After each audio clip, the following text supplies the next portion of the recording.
Lord, we got folks in the street that ain't got nothing to eat, and the obese milking welfare. What the hell? That's not the problem. You know? That's... Don't get me wrong, you got me on the rich men, you know, all that is true, it is true, the billionaire owning class, I mean, we're under capitalism, they have all the capital, they have all the power, we are but ants, you can just really see how they operate on, as if they are in a different world. Have you all felt a feeling, not just in your lives, but in general, especially recently, did you feel a feeling when you saw this man, this brave soul, take up a series of strings and wood and start to speak to the core of our human essence, what it is to truly be a human? Have you felt it? Did you feel a tear swelling in your prostate the minute the guitar strings were plucked and you heard him say the words, "Welfare queens are scum"? You haven't seen this a superhero who's been promoted by the right. I don't even know if I already buy into the conspiracy theories that are going around on the left, by the way, because there's a lot of conspiracy theories already going around about the song being astroturfed. I'm gonna get into it, obviously, but like this song is like the darling child of the right wing right now. Like right wingers, fucking, they're all going to like, you know, fucking Matt Walsh was promoting the song, Betty Johnson, like every fucking the Daily Wire. They're all like, this is raw and it speaks to the human condition. The human condition and the feelings. And then like I played the song and the song's quite lovely. You know, I got nothing bad to say. I'm a big, you know, I'm a big bluegrass fan. I'm actually the only musical style, because I love music. I used to actually work in aspects of the music industry, and I love all kinds of music, by the way. My two biggest ones growing up, obviously, were probably hip-hop and rock, but then I got deeply into electronic music, and it's been a fucking spiral ever since, but I love all forms of it. The exception is country music. But country music CMT style, like country music television country, that style of country. I don't mind a lot of the origins of country in both some of the older country music songs themselves, right? Or Dolly Parton. Dolly Parton is lovely. Loves me some Dolly Parton, for example. And bluegrass obviously has a very special place in my heart, that kind of music. But fucking, it's the country music channel shit, you know? I'm a proud American and so are you, and that's why we don't ever listen to that kind of stuff, you know, the stuff where you're just like, oh shit, like fucking, is every song about a fucking beer, a lost woman, and a pickup truck and all that kind of stuff? And I know, okay, for some people, they love it. For some people, it's like the greatest thing in the world to them. For some people, it's just like, we got to sing about the way the media is controlled by the, you know, that kind of stuff. Like they all love that kind of shit.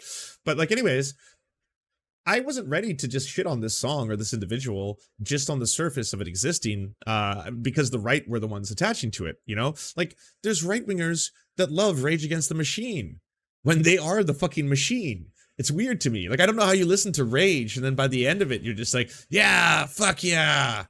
All right, let's fucking get rid of every social safety net that exists and fuck those pores. And you're like, wait, what? Did you think the machine was good? Like the hero of those songs? Like, what do you... Okay, fair enough. Very accomplished musicians. That speaks to it too. You can be a really good musician and have a terrible message. You can also be both a terrible musician and have a terrible message, like Miranda Sings kind of thing. Although that song was catchy. Like, as soon as I think about it now, in terms of like a fucking like a commercial song, that is actually probably pretty accomplished. It uses those same 4 key chords that are so popular, and then it just gets stuck in here. Toxic gossip train. Yeah, I mean, okay, maybe I'm shitting on something I don't deserve to. Country singer Oliver Anthony posted or joined Twitter in August 2023. Within a matter of days, he's already amassed more than 300,000 followers. This is a breakout star. As the time of this writing, he follows 2 people, musician Jamie Johnson and Elon Musk. What was propelled this person into near superstardom in such a short time? It's a little song called Rich Men North of Richmond. Rich Men North of Richmond. 10 million views! Selling my soul, working all day, overtime hours for bullshit pay, so I can sit out here and waste my life away, drag back home and drown my troubles away. It's a damn shame what the world's gotten to. I suggested that Hassan come on the show. I mean, Hassan's big enough that he could probably do that. But it is curious why, because there are a lot of other songs like this, and there are a lot of other, you know, up and coming musical acts that sing to the same things with just as much proficiency. The aesthetic certainly is interesting, right? Like, you know, it's just, it is, again, an acoustic guitar and a microphone out in the middle of his farm. That certainly adds to it, right? That's making people, I think, a little bit more excited. For people like me, people like you, wish I could just wake up and it not be true, but it is. Oh, it is, living in the new world with an whole soul. These rich men north of Richmond, Lord knows they all just wanna have total control. Wanna know what you think, wanna know what you do, and they don't think you know, but I know that you do, 'cause you don't. So this part here was where I was like, okay, interesting, because now we're starting to play a little bit, like, at first, you got me, so far, all of it, the lyrics especially, right? Rich men controlling the world, you're doing an honest day's work, you fucking trying to make ends meet. I'm sure every person, myself included, can attest to what it's like working minimum wage, especially for long periods of time. And I've worked a lot of jobs that I fucking hated. Dishwashing was not fun. Manual labor, fucking holy fuck. My heart goes out to any of you who are like full-time, like manual laborers, working in construction. Oh, working in drywalling. Oh my god. Working in insulation, ripping insulation out of fucking walls, having that glass shit stuck in my skin from the sweat as you go to bed and you can't sleep. You gotta wake up the next day at 5 a.m. to do it again. Yeah. Fucking sucks. It's so fucking brutal. So yeah, everyone can kind of like relate to these aspects of it. Then when we're getting a little bit into a bigger picture thing where it's like, well, they kind of control what you say and you think and you do, and you're not even allowed to talk about that or no one knows about it. Well, I mean, those are, again, generic statements that in and of them, the surface of it, I can't directly combat. I don't say they directly control everything that we think or say, but they certainly try to manipulate you. Absolutely. They try to manufacture your consent through, again, mass propaganda, you know what I'm trying to say. I haven't been manipulated enough to be able to pronounce the word clearly. Let's go a little further. Turn on the lyrics. Father hates shit, and it's taxed to no end, 'cause the rich men, cause the rich men.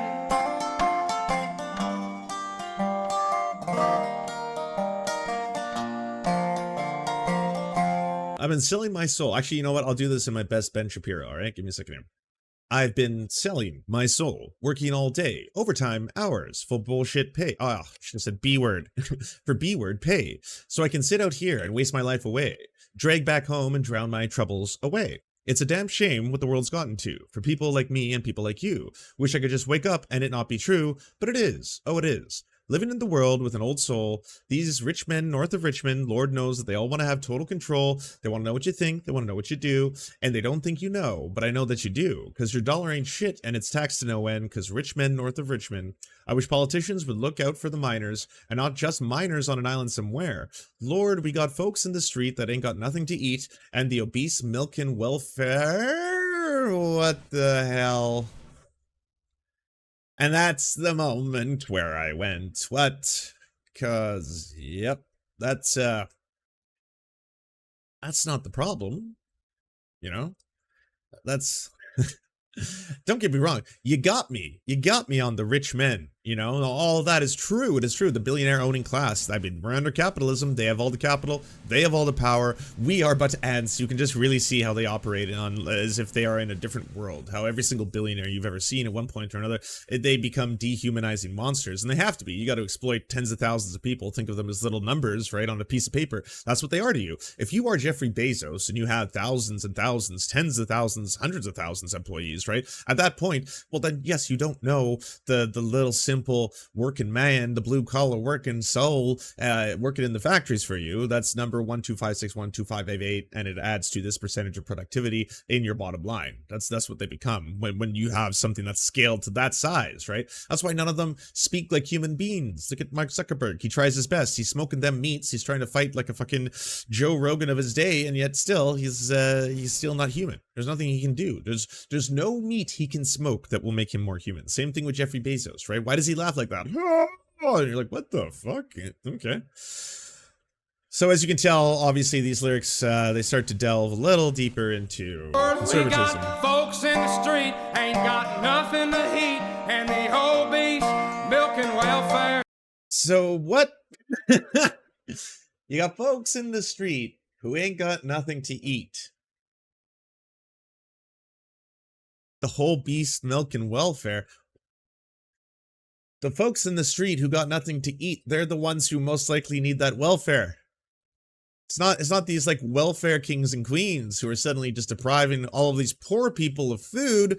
It's the first people you were singing about, the rich man. Yeah, the rich man.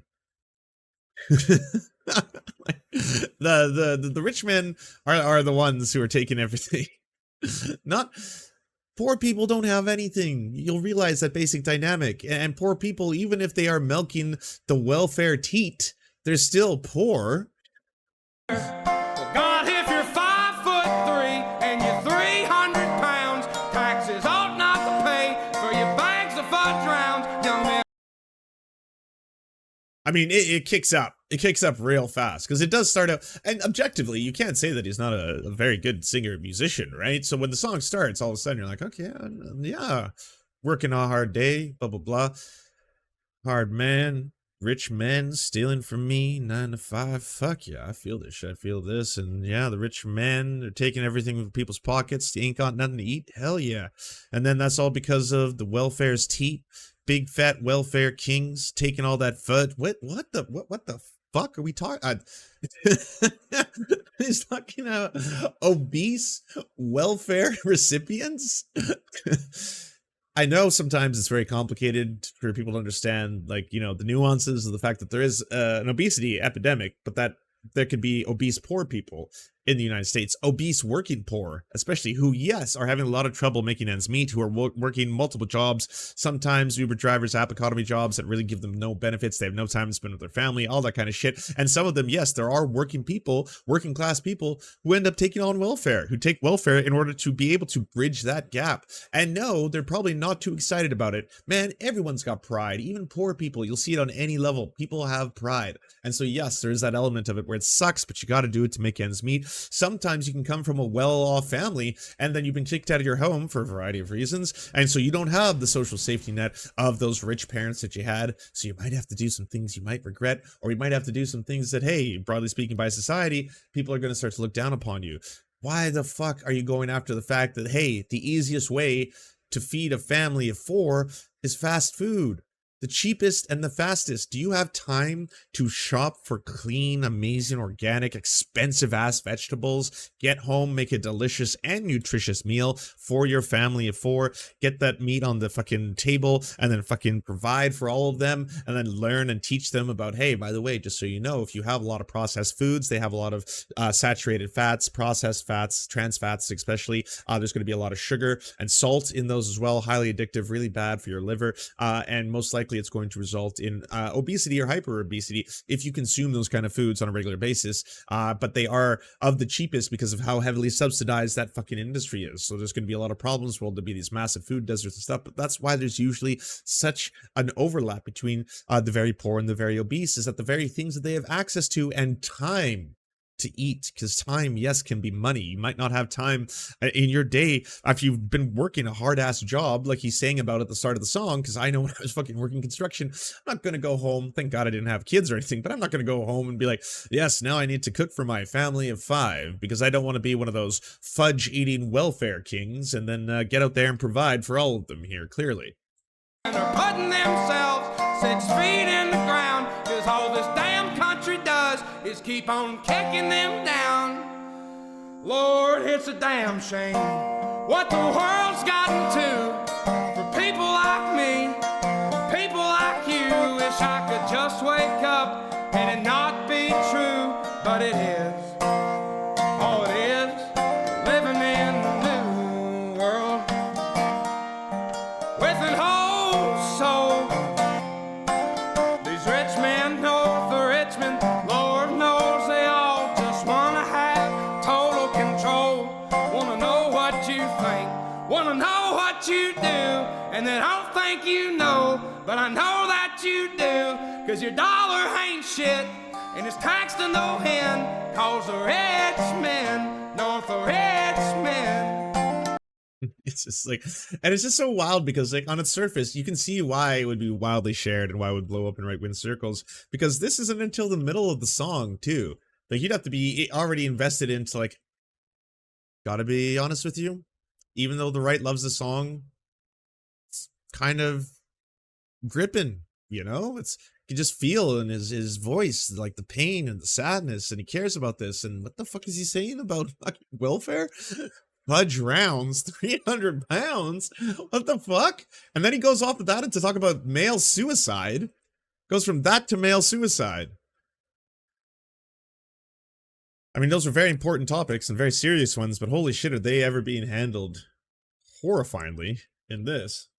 So, this little song called Rich Men North of Richmond, his meteoric rise could have been attributed to the fact that this song has been promoted on huge platforms like Anti-Trans, Political Pundit, Matt Walsh, and Joe Rogan. Podcasts are allergic to fact-checking.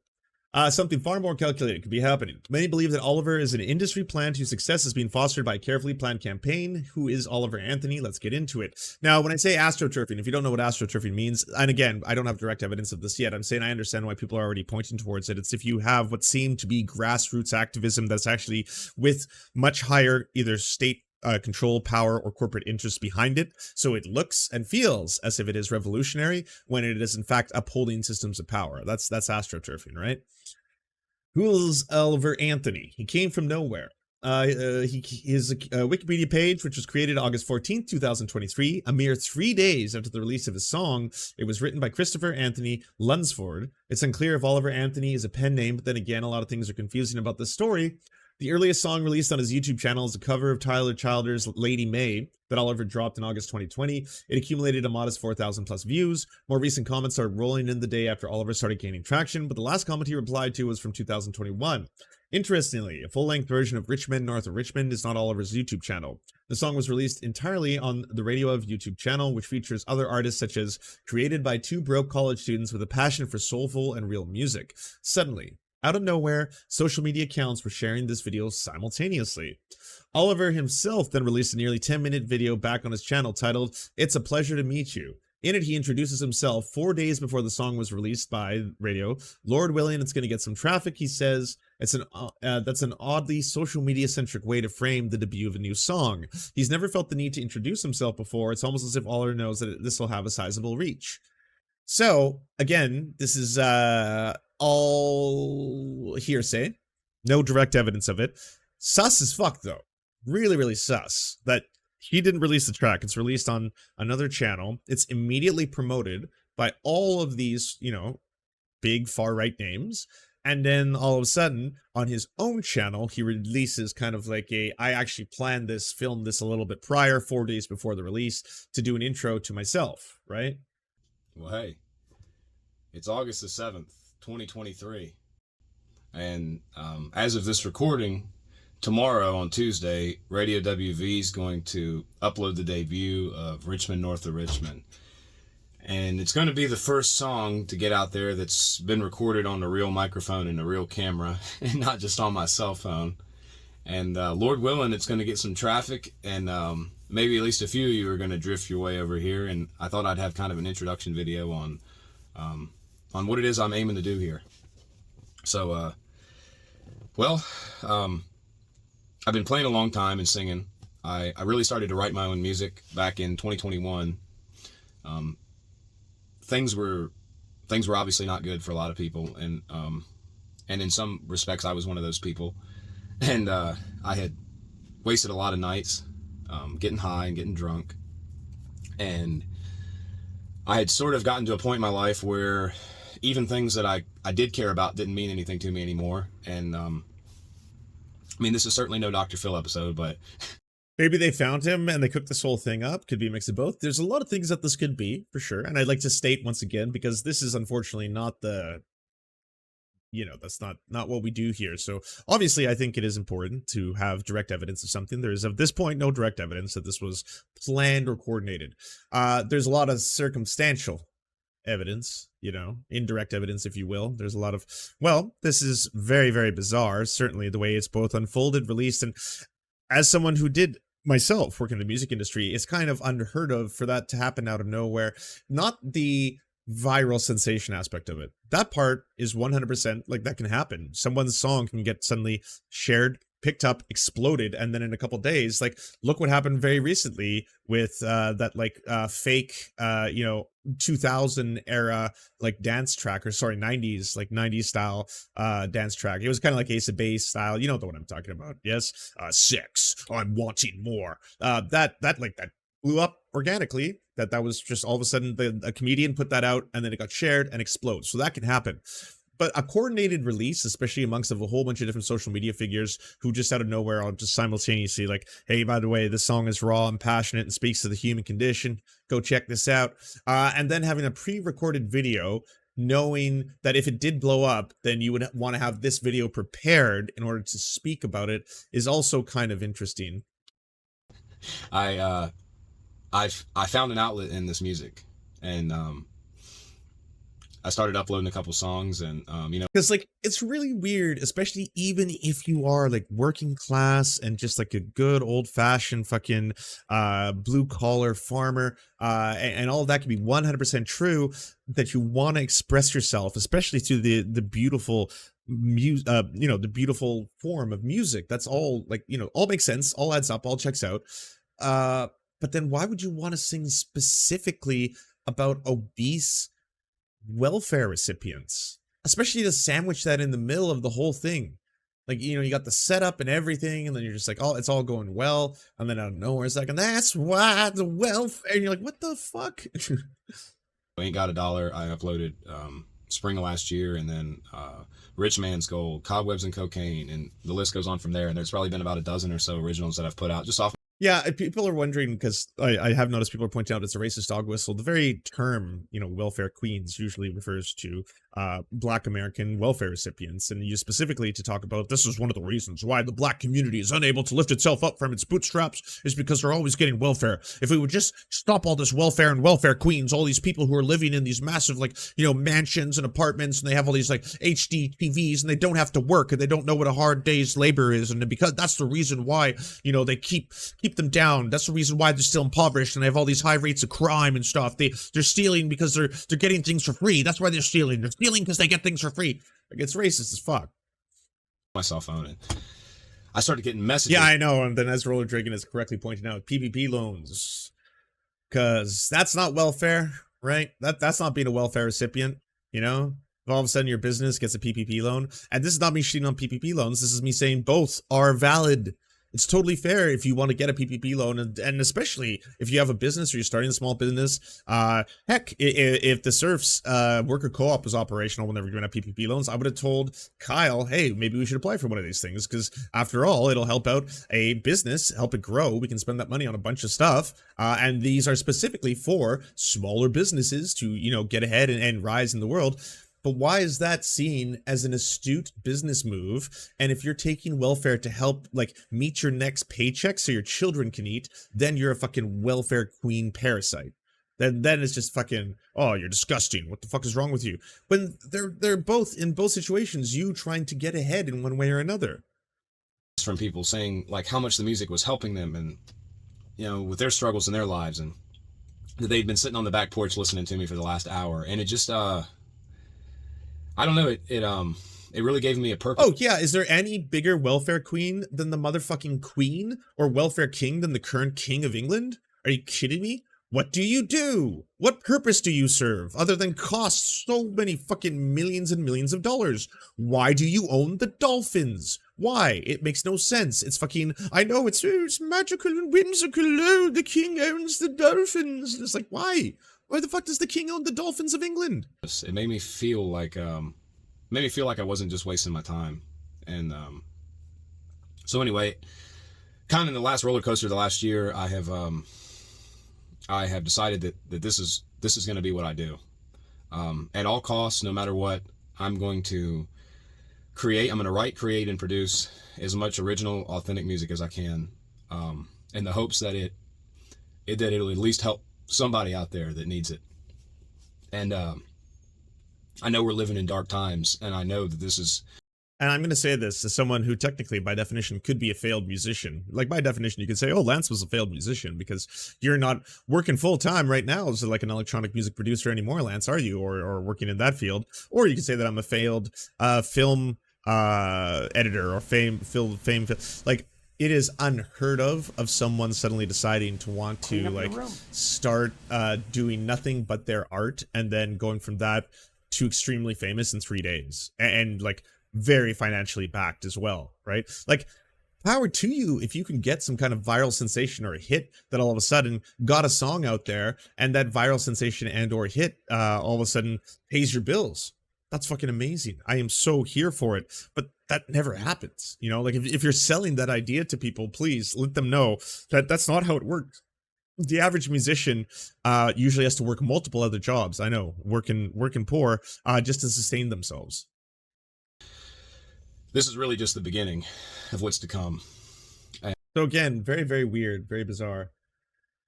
It's hard to believe that a singer from Farmville with a small social media footprint prior to August 2023 could suddenly be discovered by multiple accounts at once. Word on the virtual street is Oliver is an industry plant who's benefiting from astroturfing. According to the Journal of Business Ethics, astroturfing is the use of fake grassroots efforts that primarily focus on influencing public opinion and are typically funded by corporations and political entities to form those opinions. Here's where astroturfing comes in.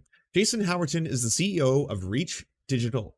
According to his LinkedIn, he has helped grow media companies and political influencers grow their social media footprint exponentially. In a Twitter thread dated August 10, 2023, Howerton shares that Oliver was apparently 30 days sober when someone reached out and asked him to come and record a song for his YouTube channel.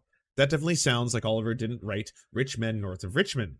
Jason goes on to say that John Rich of Big and Rich offered to produce his record while he paid for it, noting, "I just wanted to help. This is how we're going to change culture and the country. Changing culture in the country by recording an album paid for by a man whose job it is to platform people sure sounds like astroturfing. Oliver might not be an industry plant, but his success is not organic. The last thing Jason Howerton does, the man whose job is social media, is to encourage everyone to follow Oliver on his brand new Twitter account. The only thing grassroots about Oliver Anthony is the grass and the roots that he stood upon to record his music video," says this article. We'll see. We'll see. You know, I'm sure more stuff will come out, and I'm sure more songs will come out too. Oh man, the next one's gonna be about wokeness, isn't it? You know, and the woke agenda, they're putting on white people in the roles, and they tell you they're not erasing our toes.